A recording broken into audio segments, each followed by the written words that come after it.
ಮಂಡ್ಯದಲ್ಲಿ ಮತ ಸೆಳೆಯೋದಕ್ಕೆ ದೋಸ್ತಿ ಸೆಂಟ್ರಲ್ ಮಿನಿಸ್ಟರ್ ಅಸ್ತ್ರವನ್ನ ಪ್ರಯೋಗ ಮಾಡ್ತಾ ಇದೆ. ದೋಸ್ತಿ ಅಭ್ಯರ್ಥಿ ಎಚ್ಡಿಕೆ ಗೆಲುವಿಗೆ ಕೇಂದ್ರ ಸಚಿವ ಸ್ಥಾನದ ಪ್ಲಾನ್ ಅನ್ನ ಇಲ್ಲಿ ರೂಪಿಸಲಾಗ್ತಾ ಇರುವಂತದ್ದು. ಎಚ್ಡಿಕೆಗೆ ಹೇಗಿರುತ್ತೆ ಅನ್ನುವಂತಹ ನಿಟ್ಟಿನಲ್ಲಿ ಕುಮಾರಸ್ವಾಮಿ ಗೆಲ್ಸಿದ್ರೆ ಕೇಂದ್ರ ಕೃಷಿ ಸಚಿವ ಖಾತೆ ಫಿಕ್ಸ್ ಅಂತ ಹೇಳಲಾಗ್ತಾ ಇರುವಂತದ್ದು. ಗೆದ್ರೆ ಕುಮಾರಸ್ವಾಮಿ ಅವರು ಗೆದ್ರೆ ಭಾವನಾತ್ಮಕವಾಗಿ ಮತವನ್ನ ಸೆಳೆಯೋದಕ್ಕೆ ದೋಸ್ತಿಗಳು ಒಂದ್ ಕಡೆ ಪ್ಲಾನ್ ಅನ್ನ ಎಣಿತಾ ಇದ್ದಾರೆ. ಮುಂದಿನ ಮೋದಿ ಸಂಪುಟದಲ್ಲಿ ಎಚ್ಡಿಕೆಗೆ ಸಚಿವ ಸ್ಥಾನ ಸಿಗುವಂತಹ ಸಾಧ್ಯತೆಗಳು ಕೂಡ ಇದೆ. ಕಾಂಗ್ರೆಸ್ ಅಭ್ಯರ್ಥಿ ಸ್ಟಾರ್ ಚಂದ್ರು ಗೆದ್ರೆ ಕೇವಲ ಸಂಸದ ಸ್ಥಾನ ಸಿಗಬಹುದು, ಆದ್ರೆ ಕುಮಾರಸ್ವಾಮಿ ಗೆದ್ರೆ ಸಚಿವ ಸ್ಥಾನ ಸಿಗುತ್ತೆ ಅಂತ ಕೂಡ ಹೇಳಲಾಗ್ತಾ ಇರುವಂತದ್ದು.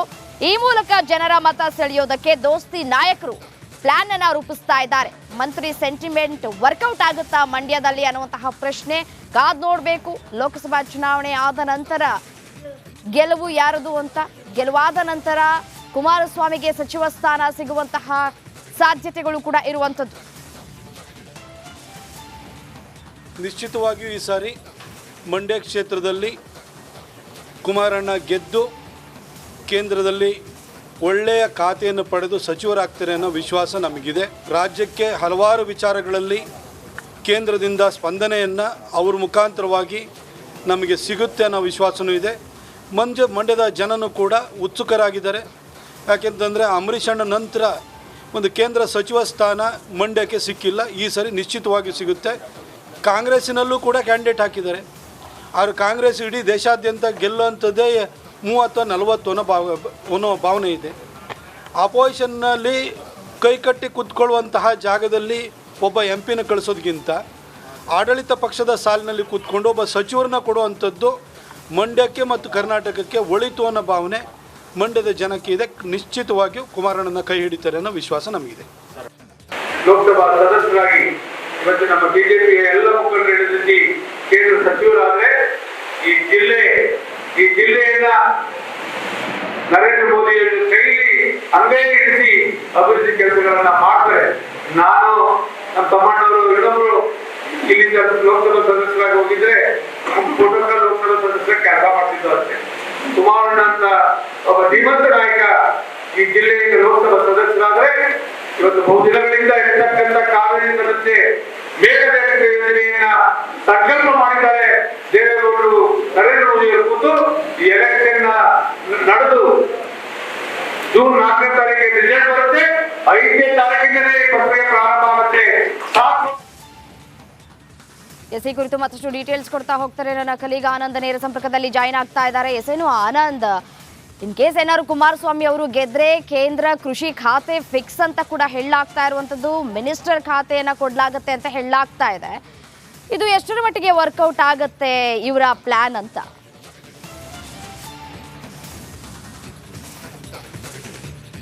ರಮ್ಯಾ, ಮಂಡ್ಯದಲ್ಲಿ ಬೇಸಿಗೆಯ ಬಿಸಿಲಿನ ಕಾವಿಗಂತಲೂ ಕೂಡ ಲೋಕಸಭಾ ಚುನಾವಣೆಯ ಕಾವೇ ಜೋರಾಗಿದೆ ಅಂತ ಹೇಳಿದ್ರೆ ತಪ್ಪಾಗ್ಲಿಕ್ಕಿಲ್ಲ.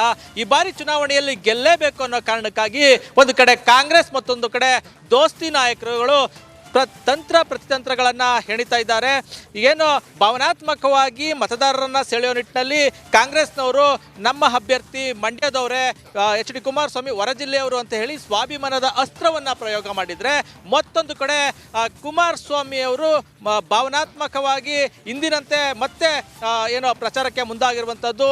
MLA ಚುನಾವಣೆಗಳಲ್ಲಿ ನಾನು ಮುಖ್ಯಮಂತ್ರಿ ಆಗ್ತೀನಿ, ಹಾಗಾಗಿ ನೀವು ಮತದಾರ ಅಂದರೆ ಈ ಭಾಗದಲ್ಲಿ ಹೆಚ್ಚಿನ ಸೀಟ್ಗಳನ್ನು ಗೆಲ್ಸ್ಕೊಡಿ ಅಂತ ಹೇಳಿ ಪ್ರಚಾರವನ್ನು ಮಾಡ್ತಿದ್ರು. ಈಗ ಸೆಂಟ್ರಲ್ ಮಿನಿಸ್ಟರ್ ಅಸ್ತ್ರವನ್ನು ಉಪಯೋಗಿಸಿ ಭಾವನಾತ್ಮಕವಾಗಿ ಮತದಾರರನ್ನ ಸೆಳೆಯೋ ನಿಟ್ಟಿನಲ್ಲಿ ಮುಂದಾಗಿದ್ದಾರೆ. ಅದರಲ್ಲೂ ಕೂಡ ಒಕ್ಕಲಿಗರ ವೋಟ್ ಮೇಲೆ ಕಣ್ಣಿಟ್ಟಿರುವಂಥ ಒಕ್ಕಲಿಗರ ನಾಯಕ ಆಗಿರುವಂಥ HD ಕುಮಾರಸ್ವಾಮಿ ಅವರು ಈ ಬಾರಿ ಗೆಲ್ಲಲೇಬೇಕು ಅನ್ನೋ ಕಾರಣಕ್ಕಾಗಿ ಈ ರೀತಿ ಒಂದು ಅಸ್ತ್ರವನ್ನು ಪ್ರಯೋಗ ಮಾಡಿರುವಂಥದ್ದು.